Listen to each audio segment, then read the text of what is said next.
అందరికీ నమస్కారం అండి. జ్ఞానసారం కార్యక్రమానికి స్వాగతం, సుస్వాగతం. ముందుగా బ్రహ్మర్షి పితామహ పత్రిజీ గారికి, spiritual tablets research founder and chairman అయిన డాక్టర్ జీకే గారికి, నాకు ధ్యానం నేర్పించిన గురువుగారైన శంకర్రావు గారికి నా ఆత్మాభివందనాలు తెలియజేసుకుంటున్నానండి. నా పేరు కింతాడ చంద్రకళ. నేను విశాఖపట్నం నుంచి మాట్లాడుతున్నాను. ధ్యాన ఆరోగ్య శాస్త్ర విధానంలో భాగంగా అందరికీ ఆరోగ్యం ప్రసాదించే భాగంగా డాక్టర్ జీకే సార్ రీసెర్చ్ చేసి సుమారు 550 టాబ్లెట్లని కనిపెట్టారండి. వాటిని స్పిరిచువల్ టాబ్లెట్స్ అని అనేసి అంటారు. వాటిని తెలుగులో ఆధ్యాత్మిక గుళికలు అని మనం చెప్పుకుంటాము. వీటిని పాటించడం ద్వారా మన ఆరోగ్యాన్ని ఎలాంటి మెడిసిన్ యూస్ చేయకుండా విత్ మెడిటేషన్తోనే మనం మన ఆరోగ్యాన్ని సంపాదించుకోవచ్చు అనే కాన్సెప్ట్స్ అన్ని దీంట్లో వివరించడం జరిగిందండి. అందులో భాగంగా మనం ముందుగా గర్భాశయం గురించి మనం తెలుసుకుందాము. ఇప్పుడు ప్రజెంట్ సమాజాన్ని చూసినట్టయితే సాధారణంగా ప్రతి స్త్రీ చాలామంది ఎక్కువగా గర్భాశయ సమస్యలతో బాధపడుతున్నారు. మనకి గమనించినట్టయితే శారీరకంగా గర్భాశయ ప్రాబ్లమ్స్ రావడానికి కారణం ఏంటి అని అంటే భౌతికపరమైన కారణాలు ఏంటి అని అంటే ఒకటి జన్యుపరమైన కారణాలు ఉండొచ్చు, కొన్ని మన అడదిడ్డమైన ఆహార వ్యవహార శైలి, అలాగే మన జీవన విధానం సరిగా లేకపోవడం వల్ల కూడా మనకి సాధారణంగా మనము ఇప్పుడు గర్భాశయ సమస్యల్ని ఎక్కువగా మనం చూస్తున్నాము. కానీ మనం ధ్యానం ద్వారా జ్ఞానాన్ని సంపాదిస్తున్నామో దానికి సంబంధించి ఇప్పుడు జ్ఞానం ద్వారా మనం ఏం తెలుసుకుంటున్నాము అని అంటే గర్భాశయ ప్రాబ్లంలు రావడానికి కారణము దానికి ఆధ్యాత్మికమైన కారణాలు కూడా ఉన్నాయి. కేవలము భౌతికపరమైన కారణాలే కాకుండా కొన్ని ఆధ్యాత్మికమైన కారణాలు ఉన్నాయి అనేది ఇప్పుడు మనం తెలుసుకుందామండి. అవి ఏంటి అనే వాటి మీద ఇప్పుడు మనం కొంత అవగాహన అనేది మనం తెలుసుకుందాము. గర్భాశయ ప్రాబ్లమ్స్ రావడానికి ఇక్కడ ముందు మనం తెలుసుకోవాల్సింది ఏంటి అంటే మనం ఒక శరీరం కాదు, ఒక ఆత్మ అనేది ముందు మనం తెలుసుకోవాలండి. అయితే మనకి భౌతికపరమైన ఈ శరీరంలో గర్భాశయం ఎలాగైతే ఉంటుందో ఆధ్యాత్మిక పరంగా బుద్ధిపరమైన గర్భాశయం కూడా ఉంటుంది అనే దాన్ని ఇప్పుడు ముందుగా మనం తెలుసుకోవాలన్నమాట. అదే మనం తెలుసుకోవాల్సిన ఫస్ట్ పాయింట్. భౌతికంగా ఎలాగైతే ఒక గర్భాశయం ఉంటుందో బుద్ధిపరంగా కూడా ఒక గర్భాశయం అనేది ఉంటుంది.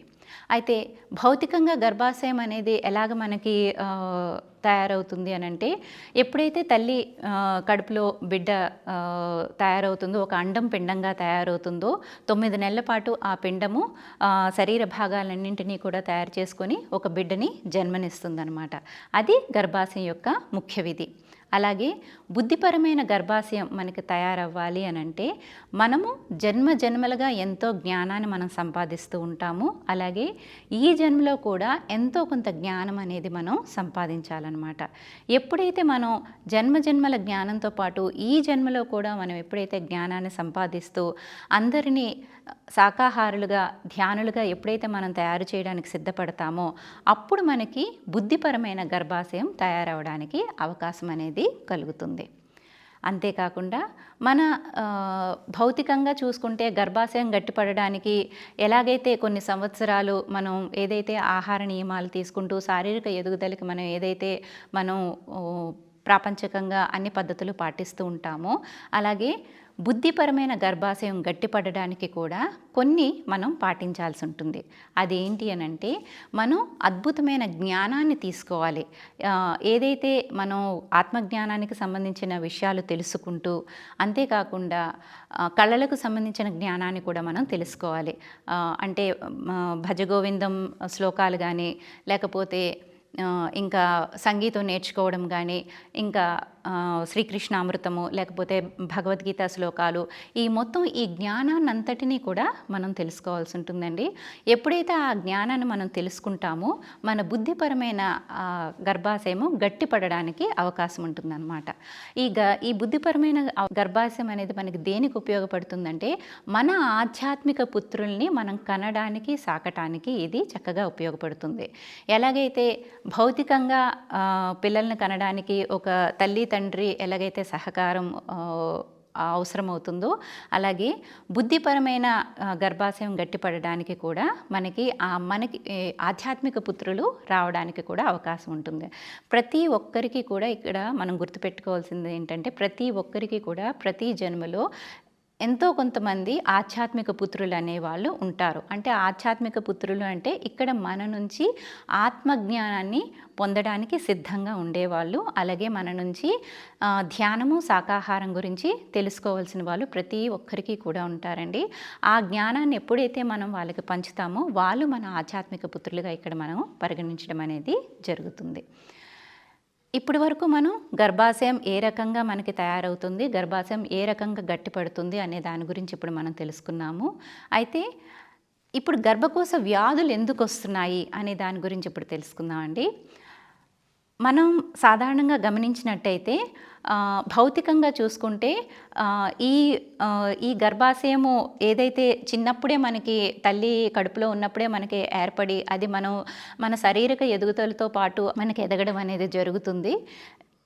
కానీ ఇక్కడ మనం ఒక విషయం గుర్తుపెట్టుకోవాలి. ఈ శారీరకంగా ఎదిగిన గర్భాశయము, భౌతికంగా ఎదిగిన గర్భాశయము రెండూ కూడా సైమల్టేనియస్గా రెండు ఒకేసారిగా వాటి ఎదుగుదల అనేది జరగాలన్నమాట.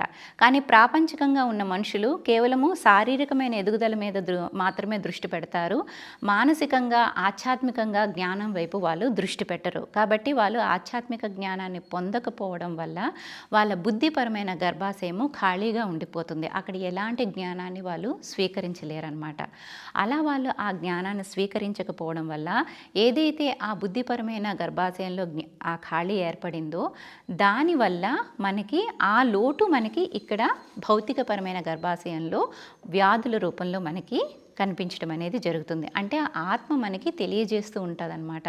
మీరు జ్ఞానాన్ని తీసుకోవాలి, మీకోసం ఎంతోమంది ఆధ్యాత్మిక పుత్రులు ఎదురు చూస్తున్నారు, వాళ్ళకి మీ నుంచి ఎంతో జ్ఞానాన్ని అందించాల్సింది ఉంది అనేది గుర్తు చేయించడం కోసం ప్రతి ఒక్కరికి ఒక లక్ష్యం అనేది ఉంటుంది. ఆ లక్ష్యాన్ని తెలియజేయించడం కోసమే మనకి ఆత్మ తెలియజేస్తూ ఉంటుంది. ఆ తెలియజేయించే క్రమంలోనే మనకి ఈ గర్భాశయ వ్యాధులు అనేవి రావడం అనేది జరుగుతుందండి. ఇప్పుడు మనం ఈ గర్భాశయ వ్యాధుల్లో కొన్ని వాటిని గురించి మనం తెలుసుకుందామండి.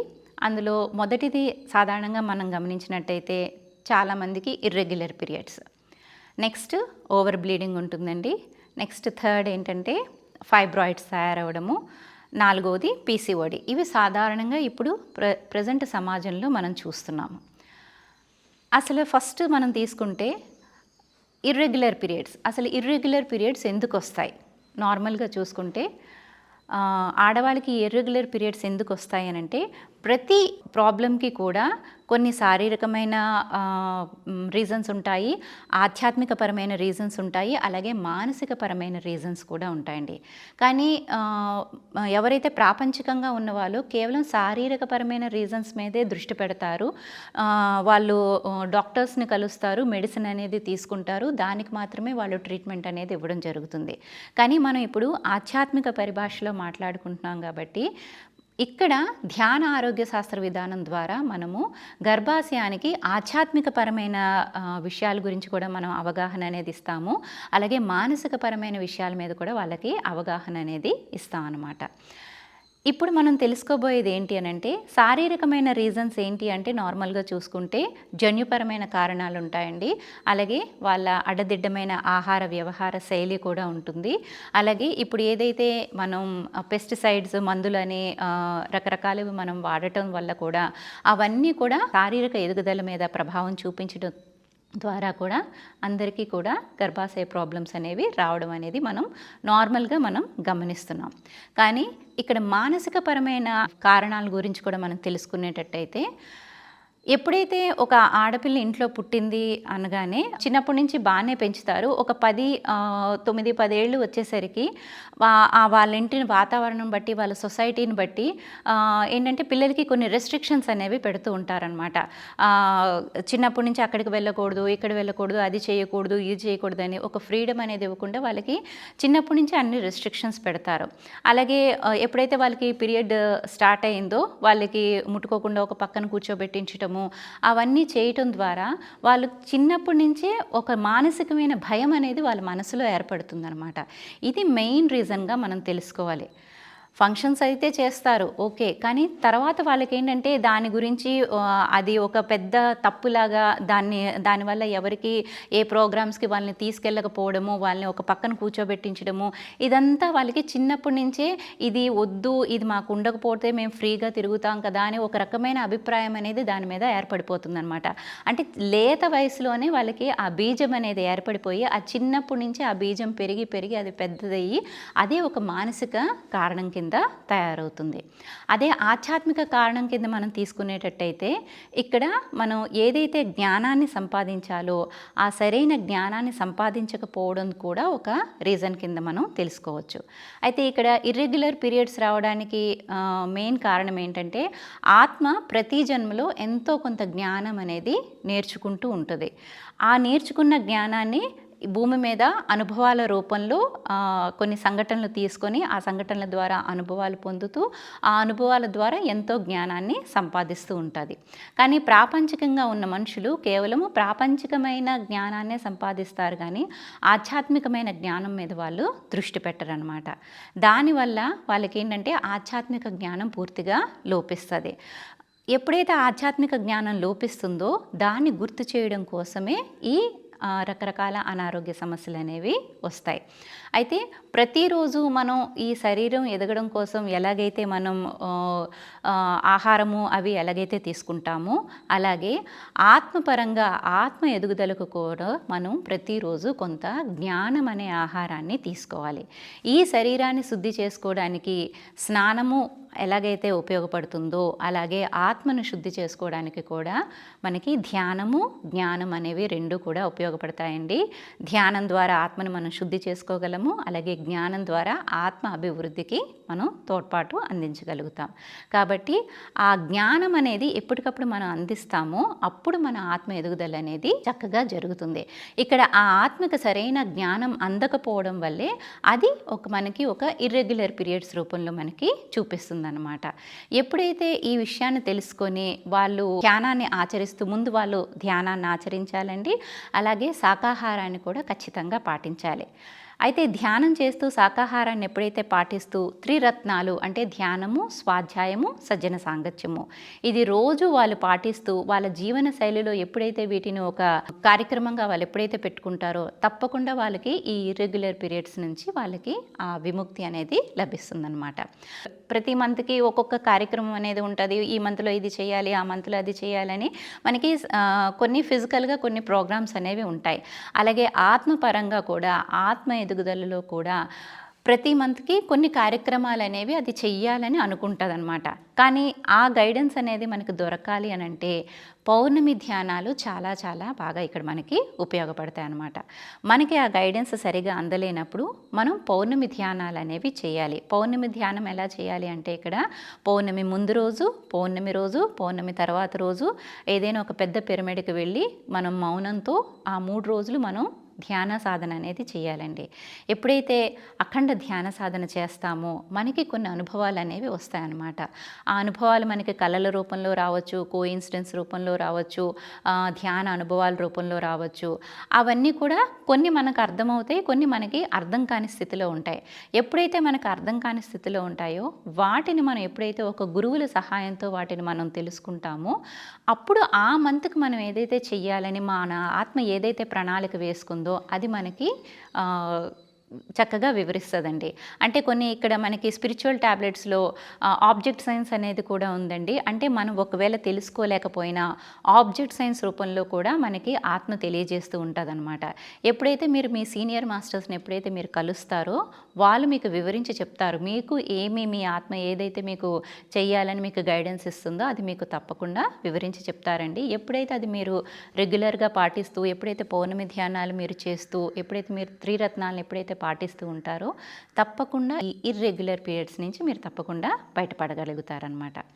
ఇంకా రెండో దాని గురించి మనం తెలుసుకునేటట్టయితే ఓవర్ బ్లీడింగ్. ఇప్పుడు సాధారణంగా చాలామంది దగ్గర ఇది కూడా మనం అబ్జర్వ్ చేస్తూ ఉంటాం. అసలు ఓవర్ బ్లీడింగ్ ఎందుకు అవుతూ ఉంటుంది? నార్మల్గా మనం ఫిజికల్గా చూసుకుంటే డాక్టర్ దగ్గరికి వెళ్తాము, ఇమీడియట్గా ఒక ట్యాబ్లెట్ ఇస్తారు మనకి. ఆ ట్యాబ్లెట్ తోటి అప్పటికే ఆ ప్రాబ్లం నుంచి మనకి సొల్యూషన్ అనేది లభిస్తుంది. కానీ యాక్చువల్గా ఇక్కడ మనకి అది రావడానికి రీజన్స్ ఏంటి అని అంటే, మనకి ఓవర్ బ్లీడింగ్కి ఆధ్యాత్మిక రీజన్ ఏంటి అని అంటే, మనం ఇమీడియట్గా మన లోపల ఎన్నో రకాల భావాలు అనేవి ఉంటాయన్నమాట. మన భావావేశాలని మనం సరిగ్గా అదుపులో పెట్టుకోలేకపోవడం అనమాట. భావావేశాలు అదుపులో పెట్టుకోవడం అంటే ఇప్పుడు అన్నిటినీ కోపాలు అన్నీ అణిచేసుకోవడం అని కాదండి. ఇక్కడ భావావేశాలు అదుపులో పెట్టుకోవడం అంటే ఎక్కడ ఏ రకమైన భావాన్ని మనం వ్యక్తం చెయ్యాలి అంటే, ఇప్పుడు కోపం వ్యక్తం చేయాల్సిన చోట అక్కడ అవసరమైనప్పుడు కోపాన్ని వ్యక్తం చేయాలి, అణుచుకొని ఉంచుకోవాల్సిన అవసరం లేదు. అలాగే మనం సైలెంట్గా ఉండాల్సిన చోట సైలెంట్గా ఉండాలి. అంటే ఎక్కడ ఏ పరిస్థితికి తగ్గట్టుగా అక్కడ మన భావాల్ని మనం ఎప్పుడైతే మనం ఎక్స్ప్రెస్ చేస్తామో, ఎప్పుడైతే మన భావావేశాల మీద మనకి ఎప్పుడైతే పట్టు వస్తుందో అప్పుడు మనము ఈ ప్రాబ్లమ్స్ నుంచి మనం బయటపడగలుగుతాం అనమాట. అంటే మనం మార్చుకోవాలి మన లోపల గుణాలను. ఎప్పుడైతే మనం అంతర్గత గుణాలను ఎప్పుడైతే మనం మార్చుకుంటామో ఆటోమేటిక్గా బయట మనకు కనిపించే శారీరక అనారోగ్యాలు అనేవి తగ్గిపోతాయి. ఈ ధ్యాన ఆరోగ్య శాస్త్ర విధానం అంతా మనకి చెప్పేది ఏంటి అంటే, మన లోపల ఉన్న అంతర్గత గుణాలని మనం మార్చుకోవాలి. ఎందుకంటే మనం భూమి మీదకి వచ్చిన దైవ పదార్థాలము. మనం కేవలం మానవులుగా జీవించడానికి రాలేదండి, భూమి మీద నడయాడే దైవాలం. కాబట్టి ఒక దేవుడికి ఎలాగైతే దైవ గుణాలు అనేవి ఉంటాయో అలాగే మన లోపల కూడా ఆ దైవ గుణాలను మనం పెంపొందించుకోవాలి అని అంటే దానికి ఈ ధ్యాన ఆరోగ్య శాస్త్ర విధానం చాలా చక్కగా ఉపయోగపడుతుందన్నమాట. అందులో భాగంగానే మన లోపల ఏ గుణాలైతే మార్చుకోవాలో ఎప్పుడైతే వాటిని మీరు ఇమీడియట్గా తెలుసుకొని మార్చుకోగలుగుతారో మీరు ఏదైతే ఓవర్ బ్లీడింగ్ ఉందో దాని నుంచి మీరు చక్కగా బయటపడగలుగుతారు. అలాగే మన ఈ గర్భాశయం అనేది స్వాదిష్టాన చక్రానికి సంబంధించిందండి. మనకి ఉన్న 7 చక్రాలలో 2వ చక్రమైన స్వాదిష్టాన చక్ర స్థానంలో ఈ గర్భాశయం అనేది ఉంటుందన్నమాట. ఆ స్వాదిష్టాన చక్రానికి సంబంధించిన పాఠాలు కూడా మనం నేర్చుకోవాల్సి ఉంటుంది. అంటే ఇక్కడ స్వాదిష్టాన చక్రం అనేది జలతత్వానికి సంబంధించిందండి. ఒక నీరు ఎలాగైతే ఒక కుండలో వేస్తే ఆ కుండ షేప్ ఎలాగైతే వస్తుందో, ఒక గ్లాసులో వేస్తే ఎలాగైతే ఆ గ్లాసు షేప్ ఎలాగైతే తెచ్చుకుంటుందో, అలాగే మనం కూడా సిచ్యువేషన్స్కి తగ్గట్టుగా సమయం సందర్భానికి తగ్గట్టుగా మనల్ని మనం మౌల్డ్ చేసుకోవాలన్నమాట. అలా ఎప్పుడైతే మనల్ని మనం మౌల్డ్ చేసుకోలేమో అలాంటప్పుడు కూడా మనం ఈ ఓవర్ బ్లీడింగ్ తోటి మనం బాధపడతాం అనమాట. అంటే ఎప్పుడు కూడా నాకు ఒకలాగే జరగాలి అనే తత్వంతో వాళ్ళు వెళ్ళిపోతూ ఉంటారు. అలా కాకుండా సమయానికి సందర్భానికి తగ్గట్టుగా వాళ్ళని వాళ్ళు ఎప్పుడైతే మౌల్డ్ చేసుకుంటారో అప్పుడు కూడా వాళ్ళు బ్లీడింగ్ నుంచి కూడా వాళ్ళు బయటపడగలుగుతారండి. నెక్స్ట్ ఇంకా మనకు తెలుసుకోవాల్సింది ఏంటంటే, సాధారణంగా ఆడవాళ్ళు ఏం చేస్తూ ఉంటారంటే చిన్న చిన్న ఆనందాలని వాళ్ళు దూరం చేసుకుంటారు. అంటే ఏంటి, నాకెందుకులే, ఇంకా నాకు ఇంత వయసు వచ్చింది కదా ఇప్పుడు ఎందుకు అని అనేసి వాళ్ళు ఏంటంటే చిన్న చిన్న ఆనందాలని కూడా వాళ్ళు కోల్పోతూ ఉంటారనమాట. కానీ ఇక్కడ మనం ఆ ఆనందాలు అంటే విషయానందాలు, ఆ ఆనందాలన్నింటినీ కూడా మనం అనుభవించగలగాలి. ఇప్పుడు ఫర్ ఎగ్జాంపుల్ మనం చెప్పుకోవాలి అనుకుంటే ప్రకృతి పురుషుడి యొక్క కలయిక, అది కూడా ఒక మంచి ఆనందమే. అంటే ఏంటి, ఇక్కడ ప్రకృతి అంటే మన ప్రకృతిలోని అందాలు, పురుషుడు అంటే మన లోపల ఉన్న ఆత్మతత్వం. ఎప్పుడైతే ఆ ప్రకృతి ఈ పురుషుడితోటి కలుస్తుందో అప్పుడు కూడా మనం ఒక నిజమైన ఆనందాన్ని మనం పొందుతామండి, ఆత్మానందాన్ని పొందుతాం. అలాంటి ఆత్మానందాలను కూడా మనం చిన్న చిన్న ఆనందాలను కూడా మనం పొందగలగాలన్నమాట. దీనికి ఎగ్జాంపుల్గా కూడా మనం తీసుకునేటట్టయితే ప్రకృతిలో ఒక మామిడి పండు ఉందనుకోండి, ఒక మంచి మామిడి పండు ఉంది. ఆ మామిడి పండుని మనకు తినాలనిపిస్తుంది. మనం తిన్నప్పుడు ఏమవుతుంది, మన లోపల ఉన్న ఆత్మారాముడు అంటే ఎవరైతే పురుషుడు ఉన్నాడో అది సాటిస్ఫై అవుతుంది అనమాట. ఎప్పుడైతే ఆ ప్రకృతి పురుషుడు కలయిక జరుగుతుందో అది కూడా మనకి ఒక మంచి ఆనందాన్ని కలిగిస్తుంది. ఆ ఆనందం ద్వారా కూడా మనము మన అనారోగ్యాన్ని తగ్గించుకోవచ్చు అనమాట. సాధారణంగా ఆడవాళ్ళు ఈ చిన్న చిన్న ఆనందాలని దూరం చేసుకుంటూ ఉంటారు. అలాగ మనము ఆ ఆనందాలని పొందగలగాలండి. ఇంకా మూడోది వచ్చేది ఏంటి అని అంటే మనకి ఫైబ్రాయిడ్స్. సాధారణంగా ఇప్పుడు గమనిస్తూ ఉంటాం ఫైబ్రాయిడ్స్ అంటే గడ్డలు ఏర్పడుతున్నాయి. అసలు గడ్డలు ఎందుకు ఏర్పడుతున్నాయి అనంటే దానికి మెయిన్ రీజన్ ఏంటి అంటే భయాలనమాట. మనకి చిన్నప్పటి నుంచి ఎన్నో రకాల భయాలనేవి ఉంటాయి. శారీరకపరమైన భయాలు, ఆధ్యాత్మికపరమైన భయాలు, మానసికపరమైన భయాలనేవి ఉంటాయన్నమాట. ఆ భయాల నుంచి బయటపడలేకపోవడం కూడా ఒక కారణం కిందే మనం చెప్పుకోవచ్చు. అంతేకాకుండా ఇంకా అంటే ఇది చిన్నప్పుడే బీజం పడతదండి. అది ఎన్నిసార్లు మీరు భయపడుతూ ఉంటారో, ఎన్నిసార్లు మీరు సాధారణంగా ఆడవాళ్ళకి ఏంటంటే దుఃఖాన్ని అదుపు చేసుకోలేరనమాట. ఎంతసేపు ఎవరైనా ఏదైనా మాట అంటే గబుక్కుని ఏడ్చేస్తూ ఉంటారు, లేదా వాళ్ళలో వాళ్ళే కుమిలిపోతూ ఉంటారనమాట. అలా వాళ్ళలో వాళ్ళ బాధను దాచుకొని కుమిలిపోవడము, లేదా వాళ్ళు ఏడవడము, ఈ రెండు కూడా ఈ ఫైబ్రాయిడ్స్ ఏర్పడడానికి ఒక కారణం అవుతాయి. అంటే ఎప్పుడైతే వాళ్ళు బాధపడుతూ ఉంటారో పైన పొర అనేది అలాగా నెమ్మదిగా ఏర్పడిపోతూ ఉంటూ ఒక రోజుకి అది ఒక గడ్డలాగా మనకి తయారవుతుంది అనమాట. అంతేకాకుండా ఇంకొక మెయిన్ రీజన్ ఏంటి అని అంటే మనకి ఫైబ్రాయిడ్స్ రావడానికి కారణము, మనం సాధారణంగా గమనించినట్టయితే ప్రతి ఇళ్లలోని వాళ్ళ స్వవిషయాలు అనేవి జరుగుతూ ఉంటాయి. వాళ్ళు మనకి బంధువులుగా మన ఇంటికి వచ్చినప్పుడు వాళ్ళ ఇంట్లో విషయాలు అనేవి మనకి చెప్తూ ఉంటారు. ఎప్పుడైతే మనకు అలా చెప్తూ ఉంటారో వాళ్ళ ఇంట్లో మనుషుల గురించి ఎప్పుడైతే మనకి చెడుగా చెప్పారనుకోండి, మనకి వాళ్ళ సిచ్యువేషన్స్ తెలియవు, వాళ్ళ ఇంట్లో మనం ఎప్పుడు వెళ్ళి చూడలేదు, కానీ వాళ్ళు ఏదైతే చెప్పారో అదే మనం నమ్మేస్తాం అనమాట. ఓకే, వాళ్ళు అలాంటి వాళ్ళు అని ఒక అభిప్రాయానికి వచ్చేస్తాం. వాళ్ళతో మనకి పరిచయం లేకపోయినా, వాళ్ళతో మనం మాట్లాడకపోయినా వాళ్ళ ఇంట్లో వాళ్ళు చెప్పిన దాన్ని బట్టి వాళ్ళ మీద ఒక అభిప్రాయానికి అనేది వచ్చేస్తామండి. ఇలాగా మనం ఒక చెడు అభిప్రాయానికి రావడం అనేది చాలా తప్పు అనమాట. ఒక మనిషి గురించి పూర్తిగా తెలుసుకోకుండా ఎవరో చెప్పింది విని మనం వాళ్ళ మీద ఒక అభిప్రాయాన్ని తెచ్చుకోవడం కూడా, అది కూడా ఒక రీజన్ కింద మనం చెప్పుకోవచ్చు. ఎప్పుడైతే మీరు ఆ మనిషిని చూసినప్పుడల్లా మీరు అదే భావనతో వాళ్ళు చూస్తూ ఉంటారనమాట. ఎప్పుడైతే ఆ భావనతో ఎప్పుడైతే ఒక మనిషిని మీరు చెడుగా అర్థం చేసుకుంటూ ఉంటారో అది కూడా మీకు ఫైబ్రాయిడ్స్ రావడానికి ఒక రీజన్ కింద మనం చెప్పుకోవచ్చండి.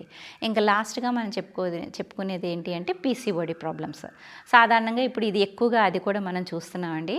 అయితే పీసీఓడి ప్రాబ్లమ్స్ ఎందుకు వస్తాయనంటే భగవంతుడు ప్రతి మనిషికి ఒక వినూత్నమైన క్వాలిటీ అనేది ఇచ్చాడు, యునీక్ క్వాలిటీ అనేది ఇచ్చాడు ప్రతి ఒక్కరికి కూడా. అది ఎవరికి వాళ్ళు తెలుసుకోగలగాలన్నమాట. ధ్యానం చేసే వాళ్ళకైతే వాళ్ళ క్వాలిటీ అనేది వాళ్ళకి అర్థమైపోతుందండి. వాళ్ళ జీవిత లక్ష్యం అనేది కూడా వాళ్ళకి అర్థమవుతుంది. దానికి తగ్గట్టుగానే వాళ్ళు ప్రయాణం చేస్తూ ఉంటారు. కానీ ఎవరైతే ప్రాపంచికంగా ఉంటారో వాళ్ళకి వాళ్ళలో ఉన్న ఆ క్వాలిటీస్ని కనిపెట్టలేకపోతారనమాట. వాళ్ళు ఏంటంటే ప్రాపంచికంగా వెళ్ళిపోతూ ఉంటారు. అది తెలియజేయించడం కోసం కూడా మనకి పీసీఓడి ప్రాబ్లమ్స్ వస్తాయన్నమాట. అంటే ప్రతి ఒక్కరూ ఈ భూమి మీద ఏదో ఒకటి చేయడానికి వచ్చారు. వాళ్ళు ఎప్పుడైతే వాళ్ళు చేయాల్సింది చేస్తారో, వాళ్ళ లక్ష్యం ఏంటనేది తెలుసుకొని, వాళ్ళ ప్రత్యేకతను వాళ్ళు తెలుసుకొని, వాళ్ళు ఎప్పుడైతే ఆ ప్రత్యేకతలను వాళ్ళు దాని మీద ఎప్పుడైతే వాళ్ళు సాధన చేస్తారో తప్పకుండా వాళ్ళు పీసీఓడి ప్రాబ్లమ్స్ నుంచి కూడా బయటపడతారు మాస్టర్స్.